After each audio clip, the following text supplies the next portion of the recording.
Good afternoon my dear friends. आज की इस वीडियो में हम डिस्कस करने वाले हैं एक प्रैक्टिस सेट को, और जो कि एजुकेशन पॉलिसी पे आधारित होगा। और इसमें जितने भी क्वेश्चंस होंगे एजुकेशन जो कमीशन है या जो एनसीएफ से रिलेटेड क्वेश्चंस हैं वो हम डिस्कस करने वाले हैं। 30+ क्वेश्चंस हैं, तो वीडियो के अंत तक आप बने रहिएगा। स्टार्ट कर रहे हैं। पहले नंबर का क्वेश्चन आप देख सकते हैं। राष्ट्रीय शिक्षा नीति 1968 यानी कि 1968 किस आयोग की सिफारिश पर आधारित है? अब ये पूछा जा रहा है कि जो भारत की पहली शिक्षा नीति अगर बात करें तो 1968 की अगर बात की जाए तो वो किस आयोग की सिफारिशों पर आधारित है, ये हमारे पास क्वेश्चन है। मुदालियर आयोग, कोठारी आयोग, यशपाल कमेटी, राधाकृष्णन आयोग। तो चार ऑप्शन हमारे पास हैं, और जो इसका करेक्ट आंसर हो जाएगा वो क्या हो जाएगा? कोठारी आयोग की सिफारिश पर आधारित है। और कोठारी आयोग के अगर टाइम पीरियड की बात करें 1964 टू 1966, ठीक। और इसके अध्यक्ष कौन थे? दौलत सिंह कोठारी जी थे, ठीक। बढ़ेंगे नेक्स्ट क्वेश्चन की ओर। और त्रिभाषा सूत्र कौन से आयोग ने दिया, अगर ये पूछा जाता है तो वो भी किसने दिया था? कोठारी आयोग ने ही दिया था। कौन सा? त्रिभाषा सूत्र की अगर बात करें तो, ठीक है। बढ़ेंगे नेक्स्ट क्वेश्चन की ओर। नेक्स्ट क्वेश्चन हमारा है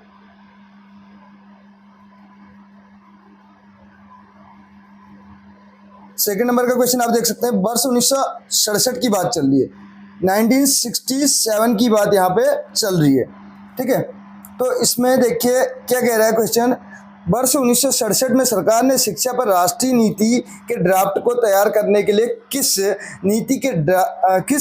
संसदीय समिति का गठन किया था? किस संसदीय समिति का गठन किया था?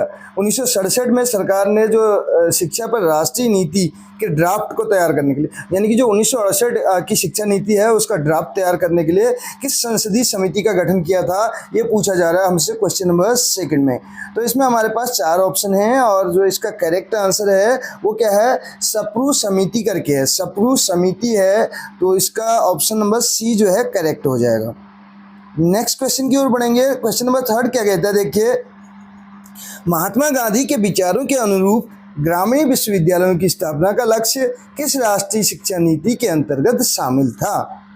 महात्मा गांधी जी के जो विचार थे उनके अनुरूप अगर बात की जाए, ग्रामीण विश्वविद्यालयों की स्थापना का जो लक्ष्य था वो राष्ट्रीय शिक्षा नीति कौन से शिक्षा नीति के तहत उसमें शामिल था, कह रहा है, ये पूछा जा रहा है। 1968 की शिक्षा नीति, राष्ट्रीय शिक्षा नीति 1992 जो कि संशोधित थी, ठीक है। राष्ट्रीय शिक्षा नीति जो है 1986, 68, 92 और 86, ये तीन ऑप्शन है या उपरोक्त सभी, ये पूछा जा रहा है। तो क्वेश्चन नंबर अगर थर्ड की बात की जाए तो राष्ट्रीय शिक्षा नीति 1986 आपको पता है, ये दूसरे नंबर की शिक्षा नीति थी। बढ़ेंगे नेक्स्ट क्वेश्चन की ओर। कॉमन मिनिमम प्रोग्राम CMM जिसको बोला जाता है, सॉरी CMP जिसको क्या बोला जाता है? CMP बोला जाएगा। कॉमन मिनिमम प्रोग्राम के रूप में किस शिक्षा नीति को जाना जाता है, ये पूछा जा रहा है हमसे। तो राष्ट्रीय शिक्षा नीति 1968 को, 92 को या 86 को, या उपरोक्त में से कोई नहीं। क्वेश्चन नंबर फोर्थ का आंसर हमें बताना है। तो इसका आंसर हो जाएगा ऑप्शन नंबर बी, राष्ट्रीय शिक्षा नीति यानी कि जो संशोधित की हम बात कर रहे थे 1992, ये इसका करेक्ट आंसर हो जाएगा। कोठारी आयोग का कार्यकाल कितने वर्ष तक का था? तो कोठारी आयोग का कार्यकाल पूछा जा रहा है। तो चार ऑप्शन हमारे पास हैं, और हम सीधे सीधे करेक्ट आंसर की ओर बढ़ेंगे इसमें भी। 1964 टू 66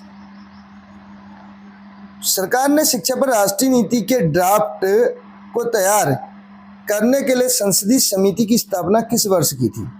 तो संसदीय समिति की जो स्थापना थी वो किस वर्ष की थी? तो ये पूछा जा रहा है राष्ट्रीय जो नीति थी, शिक्षा पर राष्ट्रीय नीति, उसका ड्राफ्ट तैयार करने के लिए जो संसदीय समिति की स्थापना की थी वो किस वर्ष की थी? 65 में की थी, या 67 में की थी, 87 में की थी, या 77 में? चार ऑप्शन हमारे पास है। क्वेश्चन नंबर 6 का आंसर बताना है।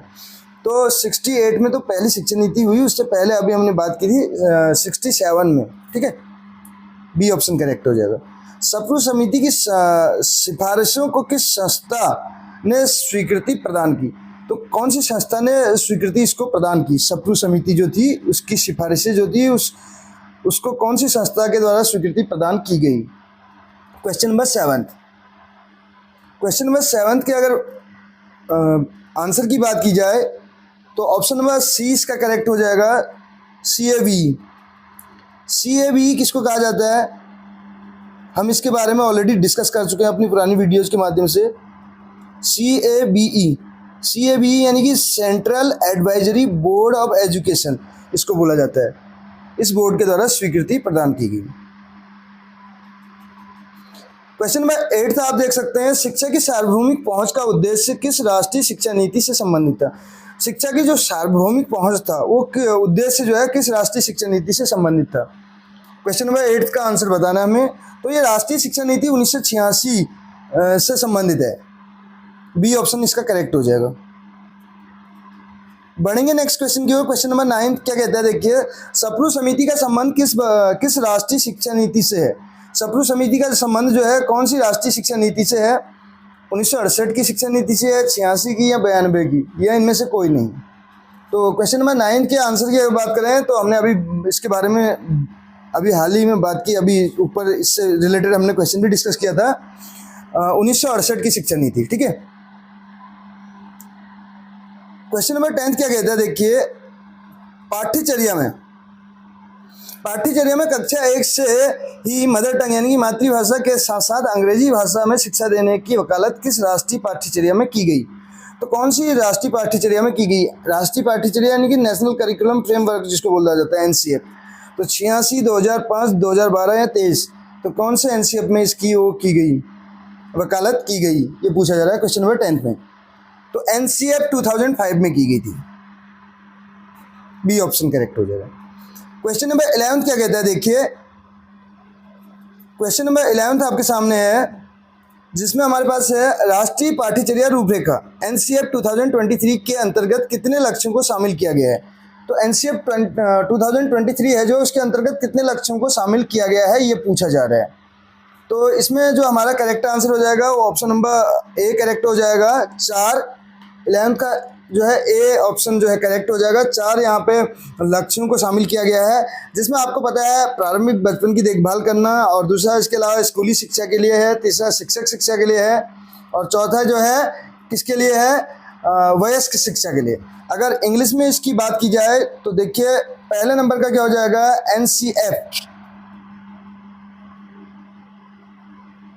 NCF जो है हमारे पास NCF ECCE करके है। तो क्या हो जाएगा, NCF ECCE करके पहला हमारे पास है। दूसरा है NCF जो प्रारंभिक शिक्षा के लिए हम स्कूली शिक्षा की जिसमें बात कर रहे हैं, तो वो हो जाएगा NCF SE करके, स्कूल एजुकेशन इसका मतलब है। अब पहले वाले का जो है NCF अगर बात करें एलिमेंट्री हो जाएगा, इसमें एलिमेंट्री चाइल्ड केयर एजुकेशन, ठीक है, इससे रिलेटेड हो जाएगा। दूसरा जो है स्कूल एजुकेशन से है, और तीसरा है NCF TE। NCF ये तो आपको पता है national curriculum framework, teacher education से संबंधित है। और चौथा जो है NCF AE करके है, NCF AE करके है, एडल्ट एजुकेशन है। ये टीचर एजुकेशन है, एडल्ट एजुकेशन है, स्कूल एजुकेशन है, और ये चाइल्डहुड यानी कि बात करें तो चाइल्डहुड से रिलेटेड है, चाइल्डहुड केयर एजुकेशन करके है, ठीक है, बचपन की देखभाल से संबंधित शिक्षा है। तो ये 4 इसमें लक्ष्य निर्धारित किए गए हैं। नेक्स्ट अगर उसकी बात की जाए नेक्स्ट क्वेश्चन की, क्वेश्चन नंबर 12 क्या कहता है, राष्ट्रीय शिक्षा नीति 2020 के अंतर्गत वर्तमान शिक्षा प्रणाली में सुधार करने का लक्ष्य किस वर्ष तक के लिए निर्धारित किया गया है। जो राष्ट्रीय शिक्षा नीति 2020 है उसके अंतर्गत अगर बात की जाए शिक्षा प्रणाली में सुधार करने का लक्ष्य जो है किस वर्ष तक के लिए रखा गया है, तो ये पूछा जा रहा है क्वेश्चन नंबर 12 में हमसे। और तो इसका करेक्ट आंसर क्या हो जाएगा, ऑप्शन नंबर 20 का करेक्ट आंसर होगा 2030 तक के लिए। उच्च शिक्षा में सकल नामांकन अनुपात को वर्ष 2035 तक कितने प्रतिशत बढ़ाने का लक्ष्य रखा है। तो 2035 तक जो है उच्च शिक्षा में जो सकल नामांकन अनुपात है, ग्रॉस रजिस्ट्रेशन जो रेशियो है, उसको कितने प्रतिशत बढ़ाने का लक्ष्य रखा गया है, ये पूछा जा रहा है क्वेश्चन नंबर 13 में। तो इसमें जो इसका करेक्ट आंसर हो जाएगा वो 50% हो जाएगा। राष्ट्रीय शिक्षा नीति 1986 की अगर बात की जाए, मैं वर्ष 1992 में किस प्रधानमंत्री की सरकार द्वारा जो है सुधार किया गया? जो रिवाइज्ड एजुकेशन पॉलिसी है 1992, उसमें सुधार के बारे में पूछा जा रहा है। यानी कि जो 1986 की शिक्षा नीति थी उसमें जो सुधार किया गया वो कौन से प्रधानमंत्री की सरकार द्वारा किया गया, पूछा जा रहा है किस प्रधानमंत्री की सरकार द्वारा। तो इसमें 4 ऑप्शन हमारे पास हैं, जो इसका करेक्ट आंसर हो जाएगा वो नरसिम्हा राव करके हो जाएगा, बी ऑप्शन करेक्ट हो जाएगा। नेक्स्ट क्वेश्चन, क्वेश्चन नंबर 15 क्या कहते हैं, देखिए, प्रधानमंत्री नरसिम्हा राव की सरकार द्वारा संशोधित राष्ट्रीय शिक्षा नीति 1986 को किस प्रधानमंत्री की सरकार द्वारा स्वीकृत किया गया? तो कौन सी प्रधानमंत्री की सरकार द्वारा उसको स्वीकार किया गया, जो उसमें संशोधन किया गया था, उसको बाद में किसके द्वारा स्वीकृत किया गया? तो डॉक्टर मनमोहन सिंह करके, ठीक है, ऑप्शन नंबर सी करेक्ट हो जाएगा। क्वेश्चन नंबर 16 क्या कहते हैं, देखिए, शिक्षकों की शिक्षा के प्रावधान को किस राष्ट्रीय शिक्षा नीति के अंतर्गत शामिल किया गया? तो शिक्षकों की शिक्षा के संबंध में जो प्रावधान थे उसको किस राष्ट्रीय शिक्षा नीति के अंतर्गत शामिल किया गया, ये पूछा जा रहा है क्वेश्चन नंबर 16 पे। तो राष्ट्रीय शिक्षा नीति 1986 है, बी ऑप्शन करेक्ट हो जाएगा। एनपीआई का विस्तृत रूप क्या है, ये पूछा जा रहा है, क्वेश्चन नंबर 17 में पूछा जा रहा है। एनपीआई का जो विस्तृत रूप है, फुल फॉर्म है, वो क्या है? तो इसका करेक्ट आंसर हमें बताना है। तो इसका करेक्ट आंसर क्या हो जाएगा? नेशनल प्रोवाइडर आइडेंटिफायर करके हो जाएगा, नेशनल प्रोवाइडर आइडेंटिफायर करके हो जाएगा, बी ऑप्शन करेक्ट होगा। राष्ट्रीय शिक्षा नीति अगर इसकी बात की जाए, क्वेश्चन नंबर 18 की, 2020 के अंतर्गत राष्ट्रीय पाठ्यचर्या रूपरेखा तैयार करने में कौन से लक्ष्य शामिल हैं? तो कौन कौन से लक्ष्य शामिल हैं? 4 लक्ष्य अभी हमने बताए थे। उसमें हमने बताया था पहला एनसीएफ, देखिए NCFECCE करके हमने बताया था, चाइल्ड केयर एजुकेशन से संबंधित। दूसरा बताया था NCFTE, टीचर एजुकेशन से संबंधित भी है, और NCFAE एडल्ट एजुकेशन भी है, NCFSE स्कूल एजुकेशन भी है। तो ये 4 के 4 हैं, यानी कि ऑप्शन हमारा हमें देखना पड़ेगा कूट में कौन सा ऑप्शन करेक्ट है। देखिए, डी ऑप्शन करेक्ट हो जाएगा, फर्स्ट सेकंड थर्ड फोर्थ 4 के 4 हैं इसमें, ये 4 लक्ष्य रखे गए हैं। नेक्स्ट क्वेश्चन देखिए, क्वेश्चन नंबर 19 क्या कहता है, राष्ट्रीय शिक्षा नीति 2020 के अंतर्गत NCFAE संस्था के अंतर्गत कौन सा कार्य शामिल है? ए आ रहा है, देखिए एडल्ट एजुकेशन आ रहा है, क्वेश्चन से ही आपको आइडेंटिफाई कर लेना है इस ऑप्शन को। ए आ रहा है, यानी कि आप देख सकते हैं एडल्ट एजुकेशन, एडल्ट का मतलब होता है वयस्क, तो सी ऑप्शन करेक्ट हो जाएगा। वयस्क शिक्षा के लिए राष्ट्रीय पाठ्यचर्या की रूपरेखा तैयार करना, 19वें का सी ऑप्शन यहाँ पे करेक्ट हो जाएगा। नेक्स्ट क्वेश्चन देखिए, क्वेश्चन नंबर 28 क्या कहता है, राष्ट्रीय शिक्षा नीति 2020 के अंतर्गत शिक्षक शिक्षा के लिए राष्ट्रीय पाठ्यचर्या की रूपरेखा किस संस्था के अंतर्गत तैयार की गई है? तो किसके अंतर्गत तैयार की गई है पूछा जा रहा है। टीचर एजुकेशन की बात चल रही है, शिक्षक शिक्षा, तो टीई करके देखिए, टीई किसमें है हमारे पास? सी ऑप्शन में है। तो क्वेश्चन नंबर 28 का आंसर क्या हो जाएगा? ऑप्शन नंबर सी हो जाएगा। क्वेश्चन नंबर 21 आपके सामने है, राष्ट्रीय कौशल योग्यता ढांचा NSQF के कुल कितने स्तर हैं? तो इसके स्तर हमें बताने हैं। क्वेश्चन नंबर 21 का आंसर हमें बताना है, तो ऑप्शन नंबर सी इसका करेक्ट हो जाएगा। 10 स्तर इसके बताए गए। इसके कितने स्तर बताए गए हैं? 10 स्तर इसके बताए गए हैं।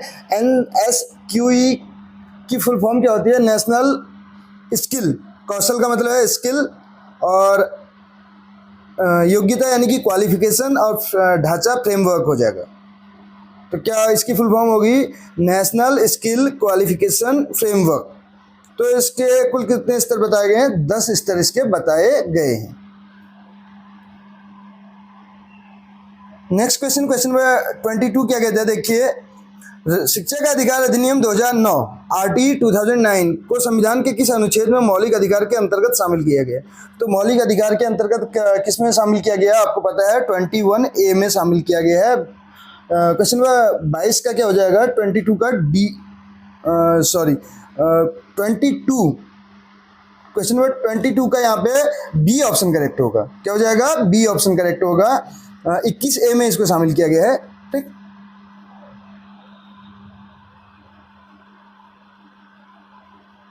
नेक्स्ट क्वेश्चन की ओर बढ़ेंगे। अगला क्वेश्चन क्या कहता है, शिक्षा का अधिकार अधिनियम 2009 किस वर्ष के आयु के बच्चों के बीच शिक्षा के महत्व के तौर तरीकों का वर्णन किया गया है? तो किस वर्ष के? 6 से 14 वर्ष, आपको पता होगा इसमें अनिवार्य एवं निःशुल्क शिक्षा का जो प्रावधान था। तो क्वेश्चन नंबर 23 का क्या हो जाएगा? सी ऑप्शन करेक्ट हो जाएगा।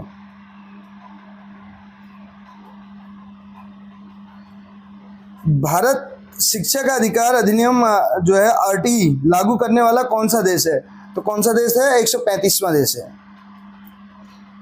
भारत शिक्षा का अधिकार अधिनियम को किस वर्ष जो है लागू किया गया भारत में? तो 2009 में तो एक्ट बना था, लेकिन 2010 में ये लागू किया गया। ऑप्शन नंबर 20 का करेक्ट आंसर हो जाएगा। राइट टू एजुकेशन की बात चल रही है। नेक्स्ट क्वेश्चन देखिए, क्वेश्चन नंबर 26 क्या कहते हैं? राष्ट्रीय शिक्षा नीति 2020 के अंतर्गत जो पुरानी प्रणाली है 10+2 का स्थान लेने वाली नई व्यवस्था जो है 5+3+3+4 में किस वर्ष अवधि तक के छात्रों को शामिल किया गया है? तो 3 से 18 वर्ष क्या है? 3 से 18 वर्ष के, बी ऑप्शन करेक्ट हो जाएगा। क्वेश्चन नंबर 27 क्या कहते हैं? देखिए, अध्यापक शिक्षा राष्ट्रीय पाठ्यचर्या की रूपरेखा 2009 का मुख्य स्वरूप किस संस्था की पृष्ठभूमि पर तैयार किया गया? तो कौन सी संस्था थी जिसके उस पर इसकी जो है संस्था की जो है पृष्ठभूमि तैयार की गई, बैकग्राउंड तैयार किया गया? कहने का मतलब है एनसीएफटी की बात चल रही है। एनसीएफटी अलग है, टीचर एजुकेशन की बात चल रही है। तो एनसीएफ 2005 के बेस पे वो किया गया है। सी ऑप्शन करेक्ट हो जाएगा 27 पे। क्वेश्चन नंबर 28 क्या कहता है? देखिए, उच्च शिक्षा में सकल नामांकन अनुपात को किस वर्ष तक बढ़ाकर उच्च शिक्षा में 3.5 करोड़ नई सीट जो है शामिल करने का लक्ष्य रखा गया है? क्वेश्चन नंबर 28 का जो आंसर हो जाएगा वो हो जाएगा सी, 2035 तक के लिए। दिव्यांगजन अधिकार अधिनियम 2016 ने किस वर्ष के दिव्यांगजन अधिकार अधिनियम का स्थान लिया? तो पहले जो है दिव्यांगजन अधिकार अधिनियम कौन से वर्ष का स्थान इसने लिया है? कह रहा है 2016 ने, तो 1995 के जगह पे 2016 ने उसका स्थान लिया है। 29 का सी ऑप्शन। क्वेश्चन नंबर 30 आप देख सकते हैं, बेंचमार्क विकलांगता के अंतर्गत लोग कम से कम कितने प्रतिशत विकलांगता से प्रभावित होते हैं? तो बेंचमार्क जो विकलांगता है उसके अंतर्गत लोग कम से कम कितने प्रतिशत विकलांगता से प्रभावित होते हैं? क्वेश्चन नंबर 30 में हमसे पूछा जा रहा है, तो 40%। क्वेश्चन नंबर 31, दिव्यांगता के मौजूद प्रकारों को 7 से बढ़ाकर कितना कर दिया गया? तो 7 से बढ़ाकर सीधे सीधे इसको कितना कर दिया गया? 3 गुना कर दिया गया है, 21, यानी कि बी ऑप्शन करेक्ट हो जाएगा। लास्ट क्वेश्चन आप देख सकते हैं, बेंचमार्क विकलांगता के अंतर्गत कितने से कितने वर्ष तक के पीड़ित बच्चों के लिए निःशुल्क शिक्षा की व्यवस्था की गई? आपको पता होगा इससे पहले कि हमने जब बात की आरटीई की तो उसमें 6 से 14 वर्ष के बालक थे, लेकिन वहीं पे अगर दिव्यांगजनों की बात होती है तो 6 से 18 वर्ष होता है। दिव्यांग बच्चों की अगर बात होगी तो 6 से 18 होगा, इसको आप ध्यान रखिएगा। तो बी ऑप्शन इसका करेक्ट हो जाएगा 32 का। तो ये थे 32 क्वेश्चन जो हमने इस वीडियो में डिस्कस किए। कैसी लगी आपको वीडियो जरूर बताएगा। चैनल पे अगर नए हैं तो चैनल को सब्सक्राइब कर सकते हैं। मिलते हैं अगली वीडियो में। Thank you.